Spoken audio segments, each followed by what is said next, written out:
Bonjour chers auditeurs, nous sommes le 19 novembre 2025. Il y a 2 ans, jour pour jour, à Crépol dans la Drôme, dans la nuit, le jeune Thomas Perotto, 16 ans, était tué, victime de plusieurs coups de couteau. Il y a 2 ans, jour pour jour, les parents de Thomas étaient appelés. On leur annonçait que leur fils était mort. On connaît tous désormais le visage de Thomas, son sourire franc. Tous ceux qui ont fréquenté un club de rugby connaissent ces visages, cette bonne tête de ces garçons costauds, joyeux. Thomas a été arraché à la vie, Thomas a été enlevé à sa famille, à ses amis, par une horde sauvage. On connaît bien le scénario, des petites racailles viennent s'incruster dans une fête où personne n'a franchement envie de les voir. Ils s'embrouillent, un peu avec la sécu, un peu avec les jeunes du coin. Vexés, ils reviennent, armés. Mais en face, il y a du répondant. Alors ils plantent. Et cette fois-ci, ils ont tué. On est là pour planter du blanc. Ce sont les propos des assassins que les témoins ont rapidement rapportés. Depuis, que s'est-il passé depuis 2 ans ? Un autre jeune, Nicolas, joueur dans le même club de rugby que Thomas, a été tué, victime innocente d'une fusillade devant une boîte de nuit. Une fusillade dont les auteurs seraient liés à la DZ Mafia. DZ, c'est pour Djezaïr, Algérie, de Marseille.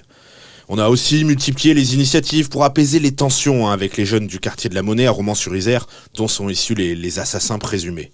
Parlons d'eux, tiens. Il y a 2 mois, lors de la reconstitution judiciaire de cette horrible nuit, ces immondes ordures ont eu une attitude odieuse. Ils rigolaient. Ils ont même eu des gestes obscènes envers les parties civiles. On a aussi vu les images de Yanis, Kaïs, Shahid, le principal suspect, en prison, faisant les malins. D'ailleurs, certains risquent de sortir bientôt.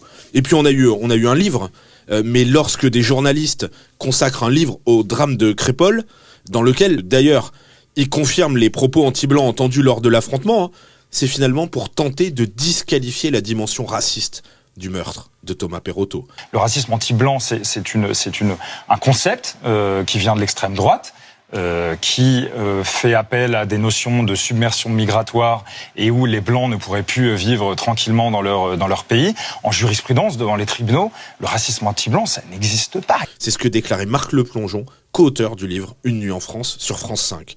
Et pourtant, en 2020, 80% des Français estimaient qu'un racisme anti-blanc existe en France dans certaines communautés. C'était un sondage CSA pour CNews.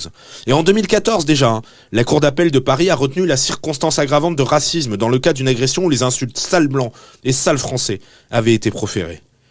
Et pourtant, dans ce même livre, d'après les journalistes, un procès-verbal de gendarmerie rédigé 5 jours après les faits a été classé dans les notifications de garde à vue, un emplacement rarement consulté. Ce document comporterait des témoignages attestant que des insultes racistes auraient été proférées pendant l'attaque du bal de Crépol et rendrait d'autant plus incompréhensible la décision du parquet de Valence de ne pas reconnaître le mobile du racisme anti-blanc.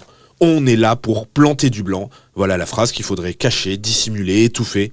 Et je veux rendre ici hommage à Marion Maréchal qui, la première, dans les heures qui ont suivi la mort de Thomas et les révélations sur ce motif raciste, est allée porter la vérité partout, se battre sur tous les plateaux. Ces personnes qui sont venues sur place avec des couteaux ont dit on veut planter des blancs, on veut tuer des blancs. Voilà. Je ne sais pas ce qui est plus explicite que ça.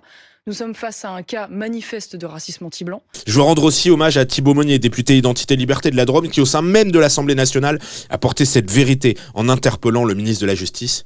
Il est le député de la circonscription de Crépol. 9 témoins du drame ont entendu cette phrase qui glace le sang. On est là pour tuer des blancs, on est là pour planter les blancs. Tous deux ont d'ailleurs organisé il y a quelques mois un colloque intitulé Racisme anti-blanc, la vérité interdite, auquel participait le président de Radio Courtoisie, Pierre-Alexandre Bouclé, ou encore François Bousquet, auteur d'une courageuse et très solide enquête sur le racisme anti-blanc. Je dois le dire, chers auditeurs, je suis hanté depuis 2 ans par les images de l'enterrement de Thomas, la douleur de sa famille, bien sûr. Au-delà, la douleur de tout ce peuple rassemblé, tellement français. Et puis ces adolescents qui portent le cercueil de leur ami. Je suis le père de 2 jeunes garçons. L'un d'eux a aujourd'hui 14 ans. Il grandit. Il a un peu hérité du tempérament familial. Il n'a pas été éduqué pour se laisser faire, ni pour laisser faire du mal aux autres. J'en parlais d'ailleurs il y a quelques jours avec un ami dont le fils a 16 ans. Le même âge qu'avait Thomas. Nous avons peur que nos fils soient trop courageux. Peur que nos fils soient trop courageux lorsqu'ils croiseront un Shahid. Peur que vexés et humiliés, un Yanis ou un Kaïs reviennent avec un couteau de 25 cm pour planter du blanc. Quelle génération de parents, quels pères se sont posés cette question ? Avoir peur que nos fils soient dignes, courageux, debout, lorsqu'ils devront faire face à ces hyènes. Et pourtant, chers auditeurs, c'est aussi tant qu'il y aura des jeunes Français fiers, debout, pour faire face, pour ne pas reculer, tant que nous continuerons à nous demander si nos fils ne seront pas le moment venu trop courageux, tant qu'il y aura des jeunes Français comme Thomas Perotto, nous pourrons dire qu'il est certes très tard, mais qu'il n'est pas encore trop tard.